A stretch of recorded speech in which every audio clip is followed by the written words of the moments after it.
from the way that we've done them in past. The live streams are now free for everyone to attend, regardless of whether or not you are a patron of the Hallowoods.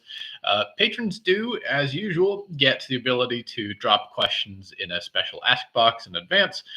They can also sort of get some priority when their questions are in said ask box. But we will take questions from the chat as well as the stream goes on. If you are watching in Patreon, I'm not sure if you can see the chat, but those who click through to YouTube should be able to see the chat sidebar as well. A classic internet foray. But thank you everyone for tuning in, for coming out as always, and for listening to the show and attending little online Q&A sessions about said show. This has been a very fun week for Hallowoods work. In terms of the episode coming out, I believe you are up to episode 3 at this point. And episode 4 is a fun one. So I cannot wait for the next couple of days for you all to get back to next Wednesday. But things are going really nicely for the show at this point. We have a consistent 2-week lead when it comes to making episodes, which is a strange place to be, considering how down to the wire the weekly process was for season 3. Season 3's episodes were much longer. The writing was a lot more in depth, I think, and it just was a lot more content to handle. So part of in that there are several changes to the show's format for this particular season. One of those is that we are going back to more what the first episodes of Hello from the Hallowoods had, which was much shorter runtime. Will it balloon back out to a longer episode? Possibly, eventually. It's quite likely.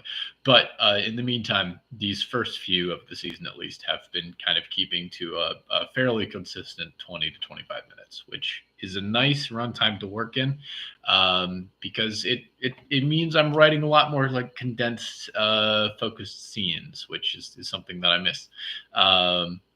So it's been a wonderful return to form when it comes to the actual production of the show. A couple other things that were true of early Hallowoods episodes was that things were edited quite a bit more than they would be in the later years of the show. It's amazing how fast the time flies for creating something like this.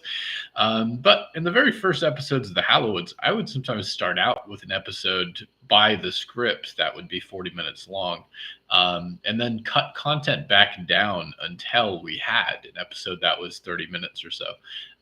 Some of those early stories, especially Diggory and Percy's first appearance, in episode 1, got edited significantly to try and cut down on the amount of time. Femme Fatale in the chat says, "Good morning, Nick Swellman. Happy St. Patrick's Day to you. I hope you're well." Yes, it is St. Patrick's Day. And on this day of all days, I'm happy not to be working in the bartending industry anymore.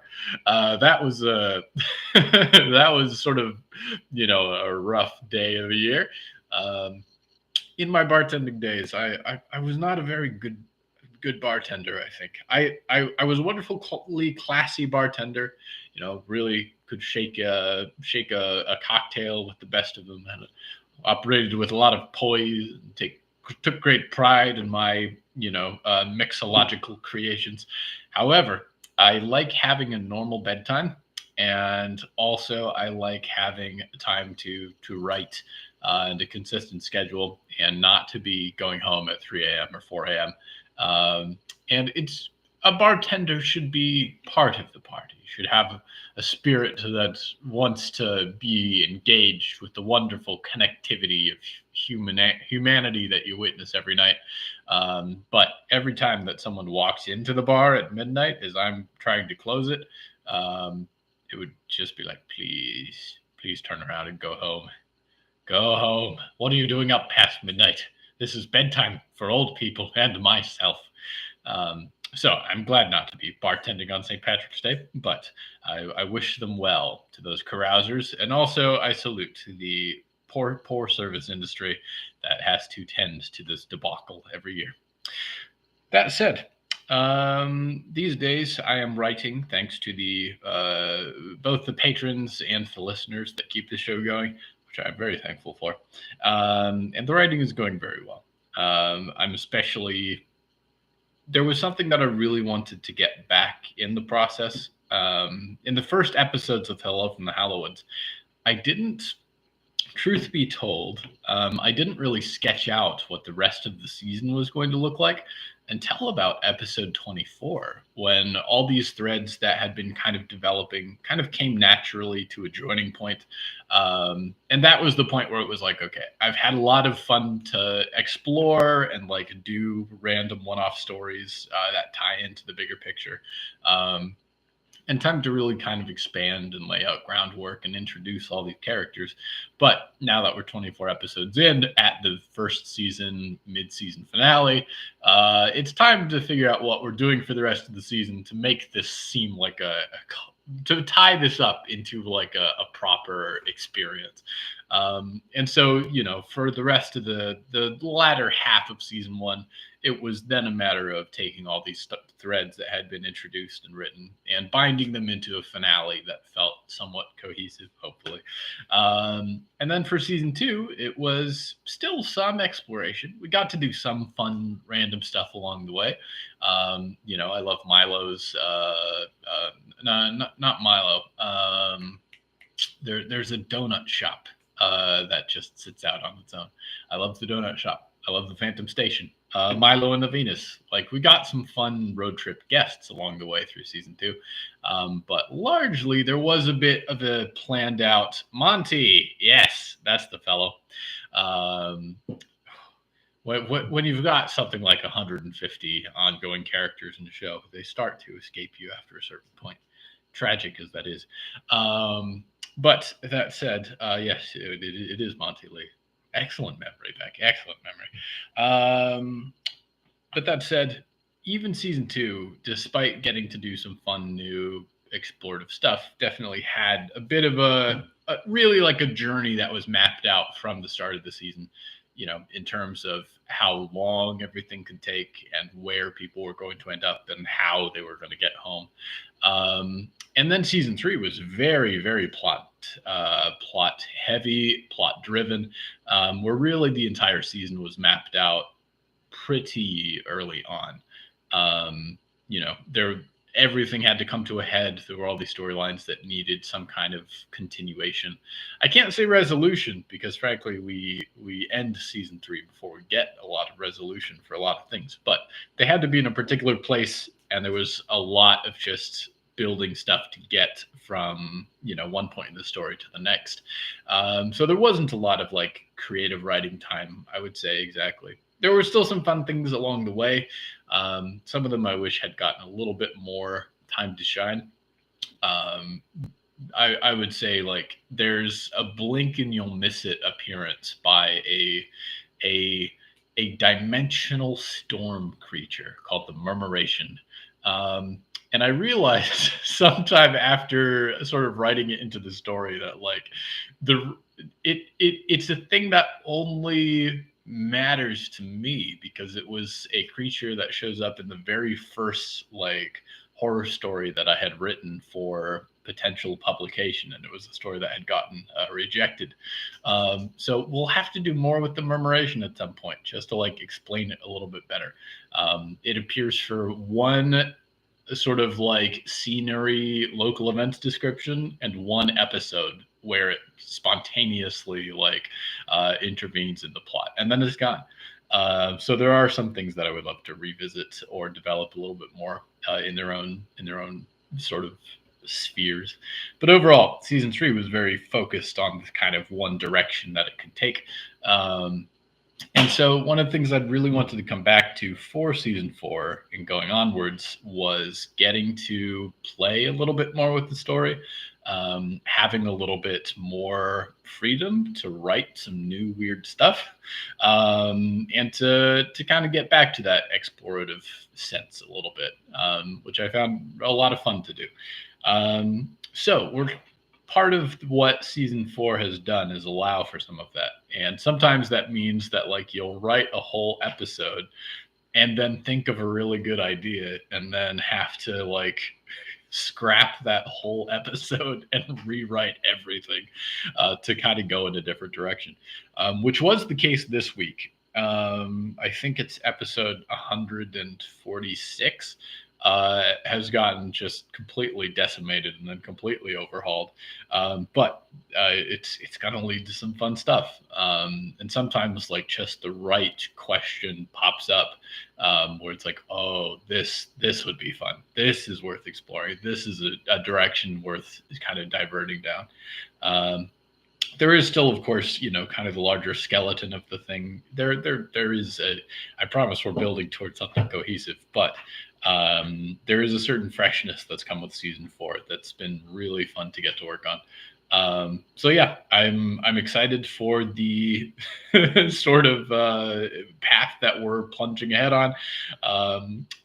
I look forward to seeing as the pieces come together, as people start, as people's theories solidify and the direction makes itself clear.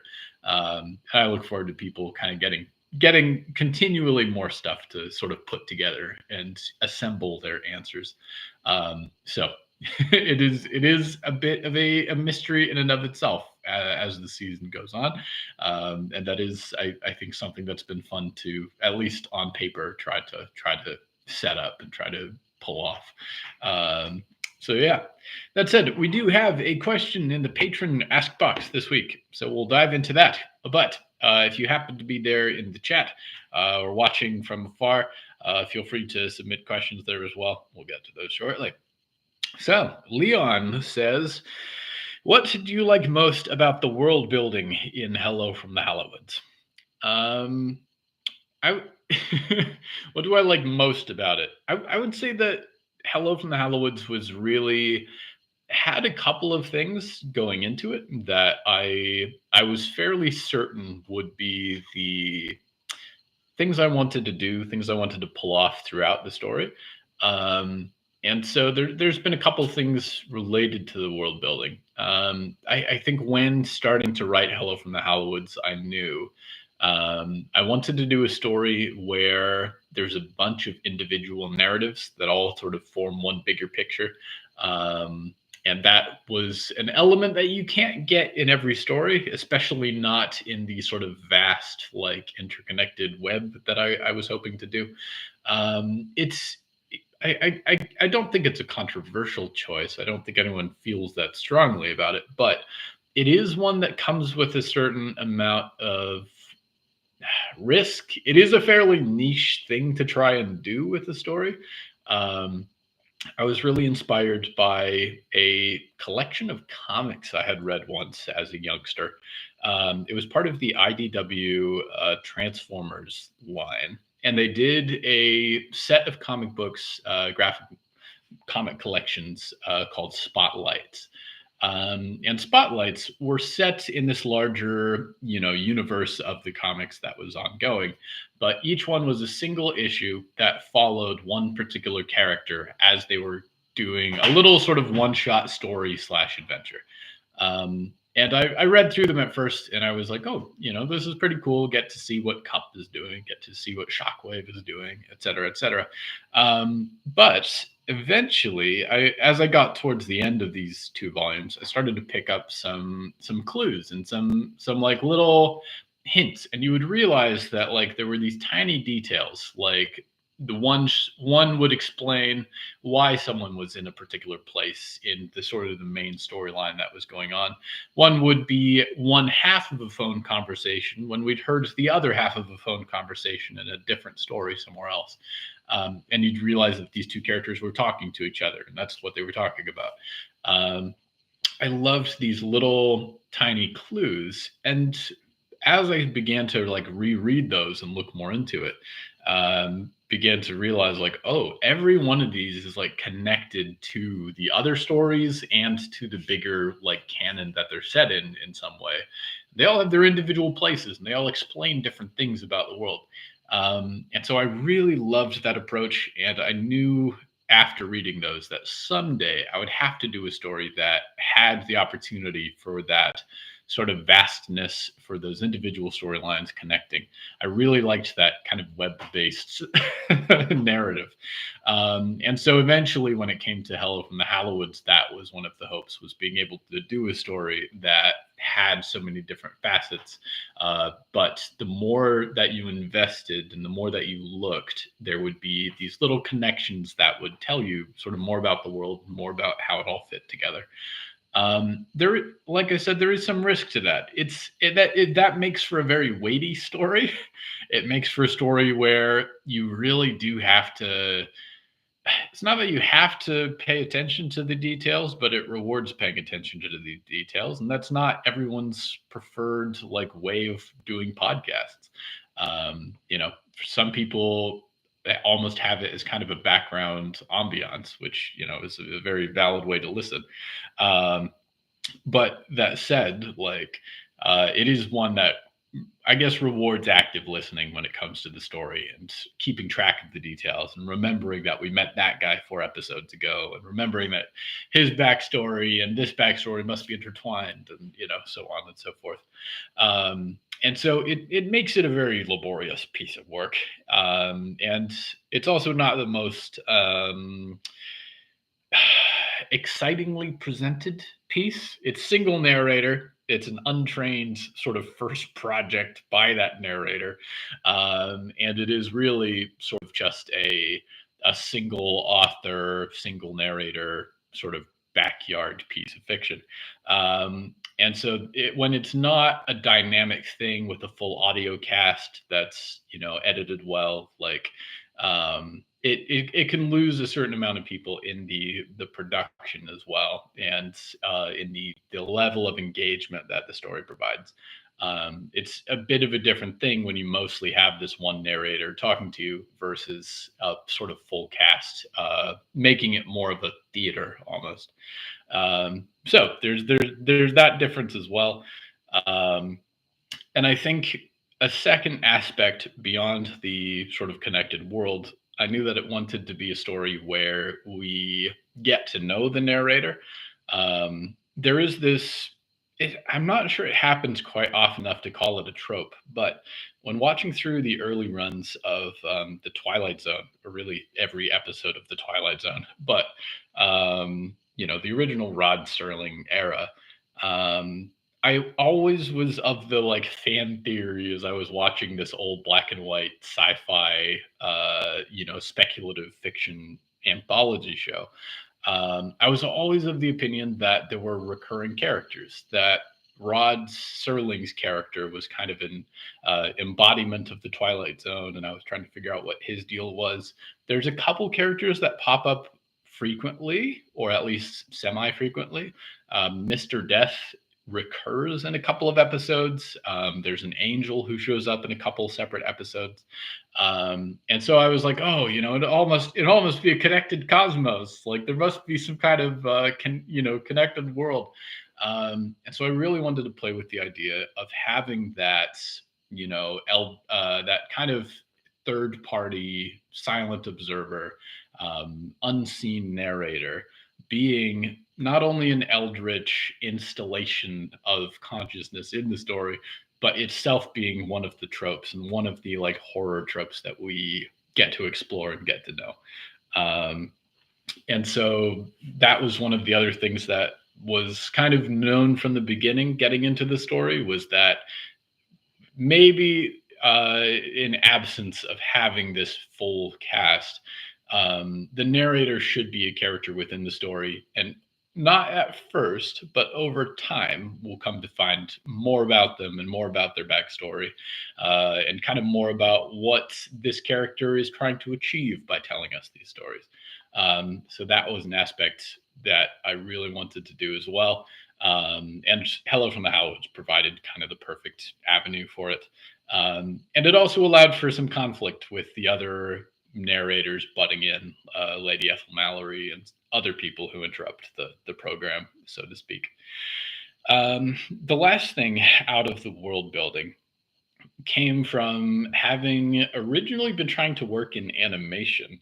And I was really a big fan of shows like Adventure Time by Pendleton Ward or Steven Universe by Rebecca Sugar.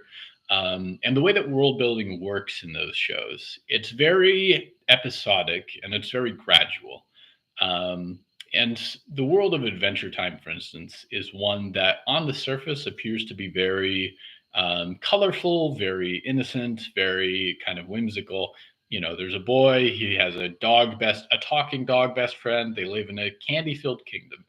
Um, and then as you get deeper into the show, they begin to reveal all these terrible things about the world and that, this show happens after the apocalypse. And there's this pseudo scientific, pseudo magical reason for why there's all these candy people and why there's all these monsters. There's radiation and cannibalism and a necro god and a dimensional sort of multiverse traveling being made of light and a death meteor and all these different things that sort of open into the world and explain why it is the way that it is, and offer so much depth beyond kind of the surface that we're seeing. There we see characters like a vampire or a ice wizard, and it would be very easy to just be like, oh, that's a random guy, that's just a fun thing.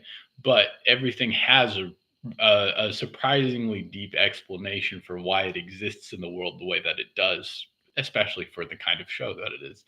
And so that really struck me when I was watching through it and aspiring to make shows like that. Um, and the thing that always got me the most, and something that I had to actually learn through several failed pitches for shows like that, was that you can't dump it all on the audience at the start. A, it's too much, it's too dense, and then B, they don't know why they should care yet. So one of the things that I really had to learn through trying to make these pitches for shows like this, was that you have to unveil it slowly and you have to give us reasons to care about those things that we're learning about. And so it would have been bad, but it would have been easy for Pendleton at the start to be like, okay, here's the four different types of magic in the universe. Here's the four different primary elements. Here's the reason that wizards are the way that they are. Here's the reason that the world is the way that it is. There's this radiation and this mutagen and this, cataclysmic element. And, before there was the universe, there were monsters. And before, but we don't get all that right away. It takes us seasons and seasons to unveil these layers to the world. And by the time we get to those changes, we know why they matter to every character that's in the story. Um, and so that was something that I really came to admire about that kind of show. Similarly, Steven Universe is much more uh, direct. Like Adventure Time really sprawls, and a lot of time is spent not idly, but having fun, which is, true to the spirit of the protagonist. But Steven Universe is a much more sort of elevator to the world building, where we really learn things directly one after the other, and they all matter and they all increase in stakes in a much more regular way. And the important thing that I took from that show is that things matter at the time. Things become important, and we learn about them as the audience at the time that they become important to the main character and they matter to the plot. And so we only learn about stuff like the complex hierarchy of space governments and, this elaborate backstory and past relationships with all these characters. We only learn about these things as they become relevant to the main plot and as our main protagonist learns more about them. So when it came to writing Hello from the Hallowoods, it was clear that everything in the world, if there's going to be a world where every horror trope can kind of occupy a space together, there needed to be really, I can't say very solid, but there needed to be a reason for everything existing the way that it does, and for everything kind of having a reason to be around. And likewise, that we could not start by explaining any of that off the bat. Um, And so as you go throughout the show, there's a very like hopefully a very gradual realizing what's going on. We don't learn about the industry for a long time, at least not until like a good part through season one. We learn about it through Apollyon talking about it. We learn about it through Clara learning about it in a completely different angle. These are things that are kind of mainstay problems when it comes to like season four. But we didn't always know about these things in the story, and they weren't always relevant to the story. Similarly, things like what happens to the world is kind of a mystery that we learn more and more about through season one. Um, and by the time we get to season four, it's kind of second nature. It's like, oh, obviously this is the kinds of effects that the rain has, and which one do you have? And oh, this is how the world has changed by X date. But it's too much to hand that all to the audience at the start, and they don't know yet why any of it should matter. So I really wanted to stretch my legs into that kind of gradual world building, and this show just was a really nice avenue to do that and to practice with that and to have a story that is just built to function that way. We have a couple comments in the chat. Beanie says, only just joined, and this was a couple minutes ago, so I have barely any idea of what you're talking about, but the big intricate web of different stories always reminded me of the book They Both Die at the End.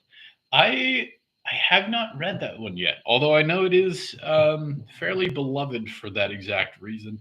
Icewave says, hi, everyone. Hi, Icewave. But yes, so if you have any last minute questions, feel free to drop them in the chat. Otherwise, we'll probably wrap up to a close.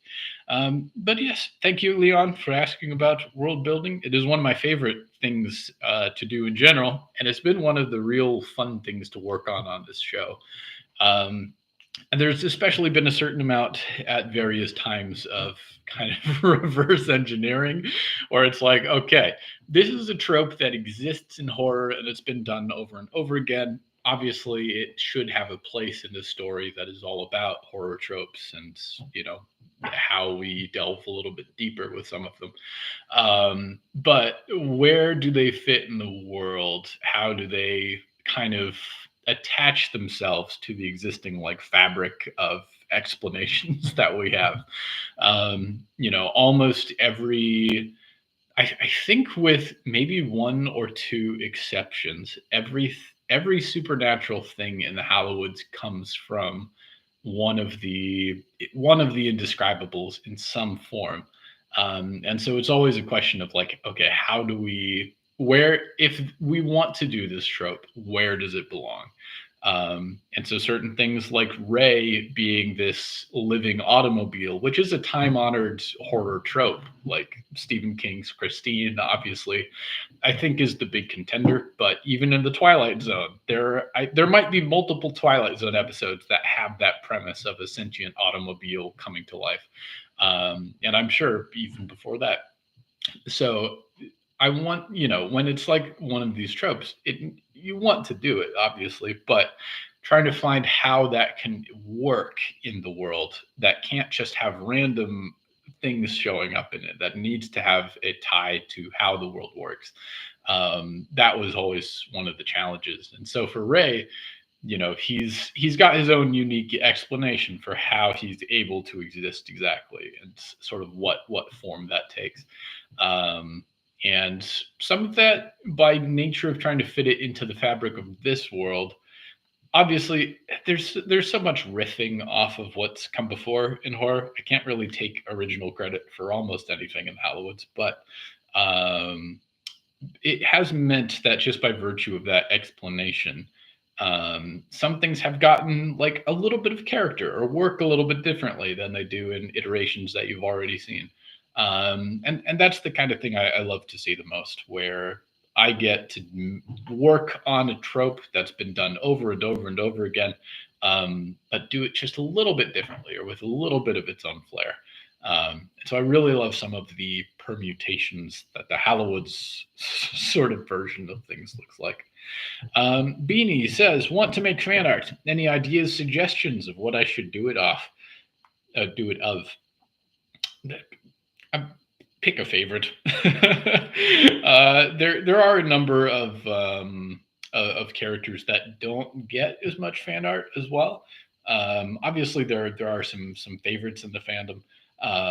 So I always love to see art of folks that haven't necessarily gotten some time in the spotlight. There's also a bunch that haven't really. I mean, just because season 4 is so recent, but there are a number that haven't really gotten a drawing yet, so to speak. So, but yeah, pick one of your favorites. Go wild. There's many to choose from. But that said, I think that will bring us to the end of today's Q&A. Do you understand how difficult it is to pick a favorite? I mean, often I'll pick up the pen, I'll let it wander, and I'll go from there. Um, when in doubt, do Rick around. But that said, thank you so much for turning out today, everybody. It's always lovely to see you folks in the Q&A. And for the patron folks, feel free to drop your questions for they'll get answered much like Leon's today. In the meantime, thank you so much, everybody, and enjoy episode 4 of the new season this Wednesday. That will be fun. Catch you next time, folks. See you around the bend.